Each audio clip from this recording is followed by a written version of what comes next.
maraming bagong mukha na nakikita ko ngayong sa room na to. So, I am excited to welcome you all, ating mga kaibigan at ating mga kapamilya dito sa Sampaloc, Santa Mena Zone. So, welcome po ang bawat isa. And we would like to thank each and every one of you for coming to our devotional and / Christmas party, Thanksgiving. Your presence here tonight is a reminder of the strong bonds of our friendship and community that we share with Christ. So, yan, let's celebrate this Christmas season. At bago ang lahat, diba, syempre, kailangan natin ng muna, iset ang ating isipan sa ating Panginoon. So, let us pray. Okay, bago tayo magpatuloy, ay lumapit tayo sa Diyos at manalangin. So, let us pray. Diyos Amang nasa langit, salamat po sa gabing ito na ibinigay mo po sa amin upang magtipon-tipon at makibahagi sa iyong kabutihan at pagmamalasakit sa amin. Salamat po sa inyong anak na si Jesucristo na nagbuwis ng buhay para po sa katubusan ng aming mga kasalanan. Patawad din po sa mga kasalanan na aming nagawa, intentionally or unintentionally. Cleanse us, O Lord. Purify us. Give us a new heart. Give us your Holy Spirit. Thank you so much for all the things that you've done in our lives. It's only because of your grace, O God. As we celebrate this holiday season, may we always be united as a family in remembering your love, grace, and redemption given to us. I pray all of this in the mighty name of our Lord Jesus Christ. Amen.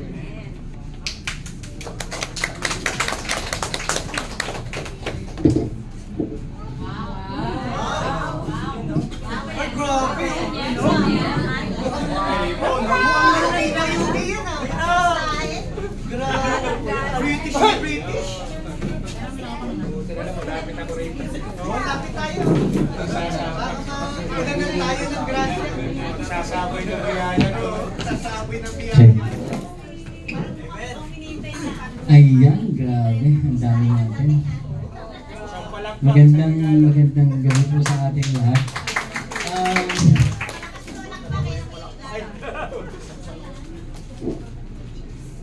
Salamat for leading us sa ating mga songs natin. Kay Janet at saka kay Philip, sir, thank you for welcoming each and every one sa atin. Napakarami natin, muntik-muntikan na tayo hindi magkasya sa mga oras. Ang dami mga bata nakakatuwa. No, again, ba't naman ganda? Again, magandang gabi sa ating lahat. As Janet says na welcome tayo sa gabing ito. And hindi lang ito simpleng devotional, no? Para sa ating lahat. Ito rin ay ako gusto kong para sa kaalaman ng lahat, no? Gusto kong welcome natin ang ating kapatid na si Anna May, no? Medyo malayo po yung kanyang work, pero praise God kasi kasama natin siya. So, masaya yung kaibigan kong si Perdi. Sa ating pagpapatuloy, bago akong pagpatuloy sa ating mensahe sa gabing ito, samahan niyo akong magdasal. Sa langit, kami po ay nagpapasalamat sa gabing ito at binigyan niyo kami ng pagkakataon upang magsama-sama. Sabi nga kanina, mag-celebrate ng kapanganakan ng inyong anak na si Jesus. Tulungan niyo ako, tulungan niyo ang bawat isa na tanggapin at maunawaan yung mensahe na ibibigay niyo para sa amin. Salamat po. In Jesus' name, amen. Sa ating pagpapatuloy, gaya ng sabi ko, ang buong mundo ay pipilitin ko pong maging mag-Tagalog kasi yun naman talaga yung ating salita, no? Sa buong mundo, ang buong mundo ay nagse-celebrate ng nagtitiwang ng Kapaskuhan. So ito ay magaganap according to tradition ay sa December 25. So malapit na. And alam ko ang bawat isa ay excited. Tama po ba ako? Alam ko na ang bawat isa sa isang araw meron kayong 2 hanggang 3 party. Tama ba ako? So sunod-sunod dyan hanggang 25. No? So habang ang buong mundo ay nagdidiwang no ng Kapaskuhan. No, dito sa atin even yung mga lugar sa let's say Europa, America, so Asia, lahat yan ay nagse-celebrate ng Kapaskuhan. Ito rin yung time ng mag-decorate tayo ng mga trees natin, o yung tinatawag ng Christmas tree. Ito rin yung time na meron tayong gift giving, katulad ng mangyayari mamaya. At yung Christmas carols, di ba? 16 yata, nag-start na yan hanggang 25, no? Pero, ano nga ba talaga ang dahilan natin? Bakit natin pinagdiriwang ang Kapaskuhan? Gusto ko na tingnan natin sa Bible. Ayan. Basahin natin sa Luke 1:30 to 31 sa NIV version. Sinasabi dito, "But the angel said to her, 'Do not be afraid, Mary. You have found favor with God. 31, you will conceive and give birth to a son, and you are to call him Jesus." During this time, before this, nagpakita si Angel Gabriel kay Mary. At sinabi sa kanya na magkukonceive siya, manganganak. Okay? And tatawagin niya ito, bibigyan niya ito ng pangalang Jesus. Okay? Pero tandaan natin, sa story rin na yan, hindi pa siya kasal. About to be married pa siya kay Joseph. So, imagine yung takot. Kasi, it was during this time din na very, yung mga tao. So, kapag ikaw ay nanganak na, or nabuntis na wala kang asawa, may parusa po yan. So, natakot siya, but the angel assured him that God has a plan for her. Okay? Yan. So, dito, yung simula kung bakit natin pinagdiriwang ang Kapaskuhan or the birth of Jesus Christ.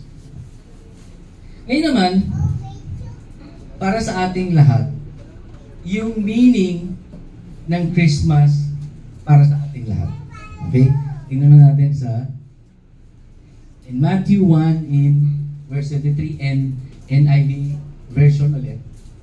"The virgin will conceive and give birth to a son, and they will call him Emmanuel." The other name ni Jesus is Emmanuel. Ibig sabihin, God with us, or God is with us. Ano nga ba ang kahalagahan ng pag-celebrate ng Christmas?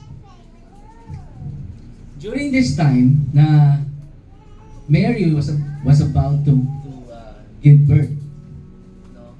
And it was during this time na merong mga registration ng census, kaya sila nag-travel. Lahat ng inns or hotel ay puno. So, at kailangan niya na, I believe, kailangan niya ng mga, kaya nanganak siya sa tinatawag nating manger o yung mga anuhan na sa Tagalog ay sabsaban. Walang maganda or walang sobrang laking welcome for them. Imagine, Jesus is the Son of God. Pero walang royal welcome sa Kanya. But sa atin, sa ating mga, alam mo yun, naiintindihan na unawaan, very important sa atin itong kapanganakan ng ating Panginoon. Ito rin yung time na ma-realize natin na sa pagmamahal ng Panginoon sa atin, ibinigay niya yung kanyang anak. Upang sa ganon ay magkaroon tayo ng relationship sa ating Panginoon. Amen. Come on, Joey. Ngayon naman, bakit natin sineselebrate yung Christmas? Celebrating Christmas is not only a tradition or yung celebration na 25 or ito yung celebration of giving, no? And I believe sa ating lahat, every single day we have the opportunity to give whatever we have, be it time, be it some finances, be it knowledge, be it a service sa ating kapwa. Come on, Joey. And this is also the opportunity of giving love to everyone. No, sa ating mga disciples, very common po sa atin ito ang magbigay. Hindi lang basta common, masasabi ko, it's innate or nature nating mga disciple ang magbigay, magmahal, or even magpatawad, or even magbigay ng hope, pag-asa. Because alam nating lahat na hindi tayo nag-iisa. Simula nung ipinanganak ang ating Panginoon hanggang sa makilala natin siya, even right now, ako personally, naiintindihan ko na hindi ako nag-iisa. Hindi ako nag-iisa sa pagharap sa maraming bagay. And I know, maraming mga bagay na nangyayari sa ating panahon ngayon. Nandyan ang Israel na nagkakagulo ngayon. Before that, yung Ukraine. So, ang daming mga bagay na nangyayari na hindi maganda. Pero, naniniwala ako na meron ding mga bagay. Ito nga yung reason for us to celebrate that our Lord Jesus Christ is with us and always being with us.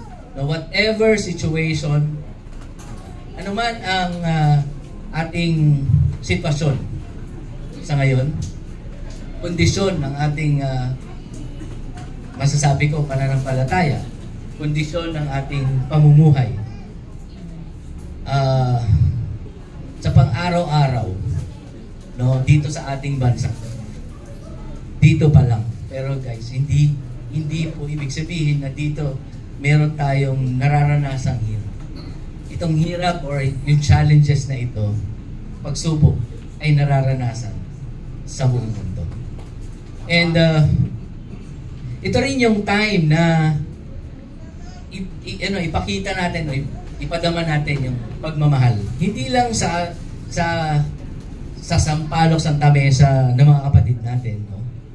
But sa buong simbahan, and most especially sa lahat ng kamag-anak natin, nakilala natin, or even yung mga makikilala pa lang natin, sa mga estudyante, yung mga kaklase, sa mga nagtatrabaho, yung mga kanilang co-worker. Ito yung panahon upang maipadama natin yung pagmamahal ng ating Panginoong Yesus na natanggap natin.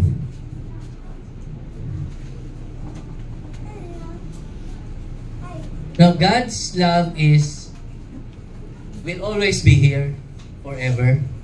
that gives us hope and love and security.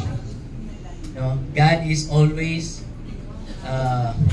beside us. Parang footprints in the sand, kung nabasa niyo na yun.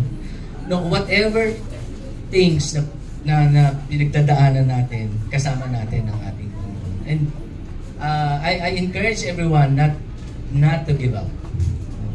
In challenges, hindi naman talaga siya nawawala. But kasama natin ang ating Panginoon ay sapat na yun. No? Ibigay natin yung buong pagtitiwala natin sa ating Panginoon. And I believe, ano man yung challenges, matatapos din, lilipas din. Maybe, no? The last Christmas na nag-celebrate tayo, hindi kasing tulad nito. Maybe yung iba sa atin, nung nakaraang Pasko, sobrang saya ko. But now, hindi gaano. But again, whatever changes na nangyari, the way, ano yung celebration natin ngayon, God is always with us. And will always be with us forever.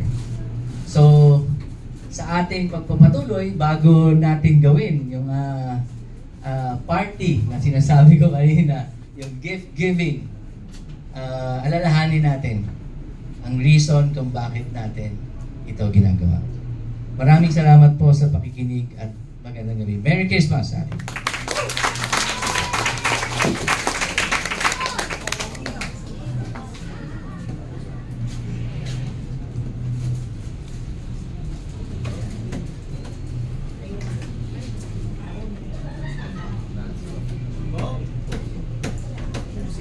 Come on, hosts, MCs.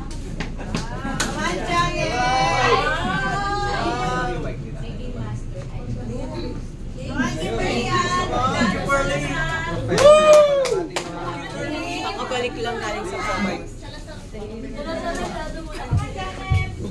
Kimberly Salazar. Excited na ba kayo? Yes! Kami nagulat din kami na may pala host dito. Dapat daw maging excited. Oh, excited kami. Excited po kami. Ayan. Sige. Mag-announce muna tayo. Ready na ba kayo? Ang unang announcement natin, mag-pledge daw muna kayo ng MO. Meron po yung papel. Yung pledge ng MO natin at saka pledge ng SC. Ayan, paki-fill out na lang po, nandun sa likod yung papel. Tapos pakibalik na lang at nabigay dun sa likod. Another announcement is for our Sunday worship service. It's gonna be a... Kami. Meron ako. Ikaw pala. Sige, mag-good news ka na. Good news po, may work na ako. Yung po habang magpapa-raffle yata si MC. Let's go, Arlit. Ama namin Diyos na sa langit, Father, magandang gabi po. Kami po ilubos. Nagpapasalamat, Ama, sa gabi ito na ipinagkaloob po sa amin na mag-people bilang magkakapatid, pamilya, dito sa zone namin sa Sampalas sa Tamesa. Salamat, God, sa lahat ng biyayang inyong ipinagkaloob. At sa gabing ito, God, pinagpapasalamat po namin yung pagkain na aming pagsasaluhan ng inyong pinagkaloob. May basbasan niyo po ito na mag-keep po sa amin ng kabusugan at kalakasan sa aming pangalaman. Maraming pong salamat. Patuloy niyo pong i-bless the rest of our God na nilipas. Thank you. Mahal ka namin. Pray all this in Jesus' name. Amen.